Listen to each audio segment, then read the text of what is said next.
আপনারা কয়েকদিন ধরে দেখছেন যে ক্যানিং পূর্বে বিভিন্ন জায়গায় বিক্ষোভ হচ্ছে। এই বিক্ষোভটা কোনো রাজনৈতিক বিক্ষোভ নয়, সম্পূর্ণ এটা শওকত মোল্লার প্ল্যান। কারণ এই শওকত মোল্লা কদিন আগে বড় বড় কথা বলেছিল, বিভিন্ন মঞ্চে দাঁড়িয়ে বলছে যে এবার বিদায় নিতে হবে, এবার নওশাদ সিদ্দিকীকে হারাবই। আর সেই নওশাদ সিদ্দিকীর ভয়তে আজকে শওকত মোল্লা ল্যাজ ঘুরিয়ে গিয়ে কান্নাকাটি শুরু করছে, ভেতর দিয়ে লোক লাগিয়ে বাড়ির সামনে বিক্ষোভ দেখাচ্ছে। জীবনতলার মধ্যে বিভিন্ন জায়গায় ক্যানিং পূর্বের সেখানে বিক্ষোভ দেখাচ্ছে কে? শওকত মোল্লার নেতৃত্বে। সে নিজেই ভয়তে পেরে হেগে দিয়েছে, আর ভাঙড়ে দাঁড়াতে চাইছেন না। তাহলে শওকত মোল্লা এবার কি ভেড়ার দুধ খেয়েছে? তিনি বলেছিলেন যে নওশাদ সিদ্দিকী যদি বাপের বেটা হয় তার ওখানে দাঁড়িয়ে জিতে দেখা, আব্বাস সিদ্দিকী এখানে দাঁড়াতেই হবে। সে মায়ের দুধ খেয়েছে কি আমি দেখতে চাই। এক বাপের বেটা হলে কিন্তু দাঁড়াতে হবে, না দাঁড়ালে আমি টেনে নিয়ে জোর করে দাঁড় করাবো। আরে বড় ভাইয়ের সাথে লড়বে তো পরের কথা, তার কাছে জিতবে পরের কথা, আগে ছোট ভাইয়ের কাছে জিতে দেখাও। কেন ভয় পাচ্ছ? কেন আজকে দৌড়াচ্ছ বিভিন্ন জায়গায়? ফলে এই জায়গায় দাঁড়িয়ে আমি বলতে পারি ভাঙড় থেকে এবারে ভাঙড়ের মানুষ পারবে, এই সন্ত্রাসবাদী দাপট ভেঙে সাধারণ মানুষ বাঁচবে। তাই আইএসএফ এর চেয়ারম্যান তথা বাংলার একটা তরুণ যুব নেতা নওশাদ সিদ্দিকী এবারে 1 লক্ষের বেশি ভোটে জিতবে, আমি খুব দায়িত্ব নিয়ে বলছি। তার সাথে সাথে গোটা ক্যানিং পূর্বের মানুষের কাছে এই বার্তা তৈরি হয়েছে, শওকত মোল্লা এবং তৃণমূলের যে সন্ত্রাসীরা দাঁড়াবে না কেন তারাও লক্ষাধিকে ভোটে হারবে। ওখানে বাহারুল কেন, ওখানে মমতা ব্যানার্জি দাঁড়ালে হারবে, অভিষেক ব্যানার্জি দাঁড়ালে হারবে। নওশাদ সিদ্দিকী সেই ছেলে যে নিজের লড়াই আন্দোলনের মধ্যে দিয়ে সেই জায়গা তৈরি করেছে। যদি বলেন হোসেন গাজী আপনি কেন সমর্থন জানাচ্ছেন, আমরা বলতে চাই, আমরা বারবার বলেছি পশ্চিমবঙ্গে বিধানসভায় এমন মানুষের দরকার, নওশাদ সিদ্দিকীর মতো মানুষ দরকার। তার সাথে সাথে এক নওশাদ সিদ্দিকী হবে না, আরো অনেকগুলো বিধায়ক দরকার। আমরা বারবার একই কথা বলে গেছি। বর্তমান সাম্প্রদায়িক বিজেপি এবং তার সহযোগী তৃণমূল যারা এসআইআর এর নাম করে বাংলার 60 লক্ষ মানুষের জীবন কেড়ে নিতে চাইছে, নাগরিক অধিকার হারাতে চাইছে, তার জন্য তাদের আন্দোলন সঠিক নেই। এই জায়গায় দাঁড়িয়ে আমরা চাই এবার বিধানসভায় বিজেপি যেমন পরাজিত হবে তেমন পরাজিত হবে আপনার তৃণমূল কংগ্রেস। এবার যদি তাদের ভাগ্য ভালো থাকে তাহলে প্রচুর ভোটে তারা হারবে।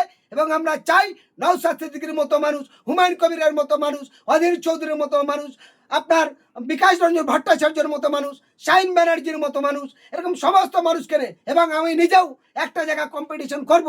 আমরা চাই এরকম সব মানুষগুলো যারা বাংলার জন্য পরিবর্তন ঘটাবে, বাংলার উন্নয়ন ঘটাবে, বাংলার মানুষের বেকার সমস্যার সমাধান হবে।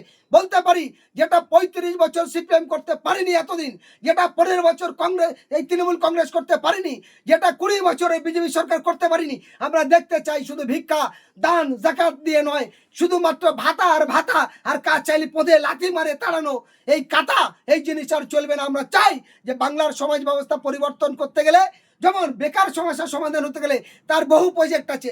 যে ট্রেনিংয়ের মধ্যে একটা বেকার ছেলে, শিক্ষিত ছেলে, তার বাড়ির সামনে ভদ্রভাবে সে একটা ভালো বিজনেস বা ভালো স্কুল বা কলেজ করে মোটা টাকা রোজগার করতে পারে, বেকার মেয়েরা পারে। ফলে সেই জায়গায় দাঁড়িয়ে শওকত মোল্লা একটাই কাজ করেছে, বোম মারা, খুন করা, অত্যাচারী করা, মানুষকে বিভাজন তৈরি করা। তার রাজনীতির নামে আর কত লড়াই করবে, কত সন্ত্রাসী করবে। আজ শওকত মোল্লা লড়াইয়ের কাছে তার দলের চেয়ারম্যান, তার দল যেমন পরাজিত হয়েছে, তাই দলের যেমন রাজ্য নেতৃত্ব, কেন্দ্রীয় নেতৃত্ব তার প্রতি ক্ষুদ্র, তার থেকে 10 গুণ বেশি ক্ষুদ্র এলাকার সাধারণ মানুষ। তাই অবাধ সুষ্ঠু নির্বাচনের মধ্যে দিয়ে ভাঙড় এবং ক্যানিং পূর্বের মানুষ চাইছে এই হারমাত শওকতের হাত থেকে মুক্তি পাওয়ার জন্য। প্রচুর ভাঙচুর হচ্ছে, অনেক মানুষের রক্ত গেছে, একসঙ্গে কয়েকটা মায়ের কোল শূন্য হচ্ছে, কত বাচ্চারা অনাথ এতিম হয়েছে এবং গাড়িগুলো দাউ দাউ করে জ্বলেছে। সেই জ্বলার কথা কি ভুলে যাবে?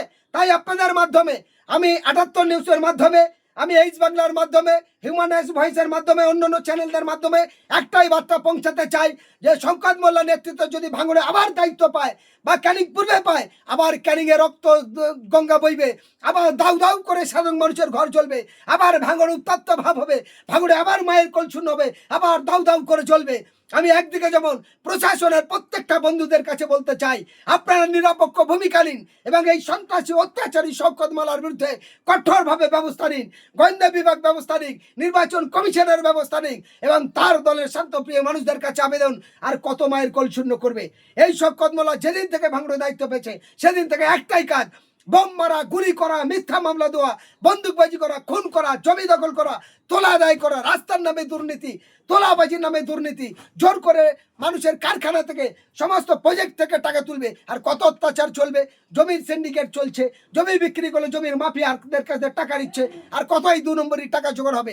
আপনারা জানেন এই শওকত মোল্লার নেতৃত্বে ক্যানিং চরের যেগুলো একেবারে চর হয়ে গেছে নদীটা, সেই সমস্ত গুলো দখল করে তার ভেড়ি দিয়ে লিজ দিয়ে দিচ্ছে, সেখানে ফিশার হিসাবে অবৈধ টাকার পাহাড় জমেছে শওকত মোল্লার। তাই সে ধরাকে সরা মনে করেছে। আজকের তারা বাংলার অত্যাচারের মধ্যে দিয়ে গোটা বাংলাকে কাঁপিয়ে, গোটা বাংলার মানুষকে বোকা বানিয়ে কোটি কোটি টাকার মালিক হতে চাইছে। এই অত্যাচারী, এই স্বজন পাশনকারী, এই সন্ত্রাসী শওকত মোল্লার বিরুদ্ধে, এই হারমাত খুনি শওকতের বিরুদ্ধে ক্যানিং পূর্ব এবং ভাঙনের মানুষের, সাধারণ মানুষকে ঐক্যবদ্ধভাবে শপথ নিতে হবে। আমরা শান্তি চাই। গত রমজান মাসে আপনারা দেখেছেন ক্যানিং পূর্বের মঠের দিকে, কালীবাড়ি এবং বিভিন্ন জায়গায় একইভাবে অত্যাচার করেছে, যে অত্যাচারের মধ্যে দিয়ে এই শওকত মোল্লার জন্য ইফতার পর্যন্ত রোজার ইফতার খেতে পারিনি, তারাবির নামাজ পড়তে পারিনি, তার ঘর বাড়ি ভাঙচুর করা হয়েছে। ফলে আগামী এই রমজান, সেই রমজান মাসেটা, এই রমজান মাসে পবিত্র ঈদ আসছে, ঈদের শুভেচ্ছা জানিয়ে গোটা বাংলার যেমন মুসলমানদের বলবো, তার সঙ্গে শান্তপ্রিয় দলিত, আদিবাসী, হিন্দু ভাইদের কাছে অনুরোধ করব, সকলের ঐক্য একতার স্বার্থে এই হারমাত, এই খুনি, এই সন্ত্রাসী শওকত মোল্লার থেকে সাবধান হন। বাংলার মানুষের ঐক্য একতার স্বার্থে বিকল্প বিরোধীদেরকে ঐক্য ভোটে, বিপুল ভোটে জয়যুক্ত করান, তাহলে আপনাদের শান্তি, সংহতি, সম্প্রীতি রক্ষা হবে। এটা হয়নি।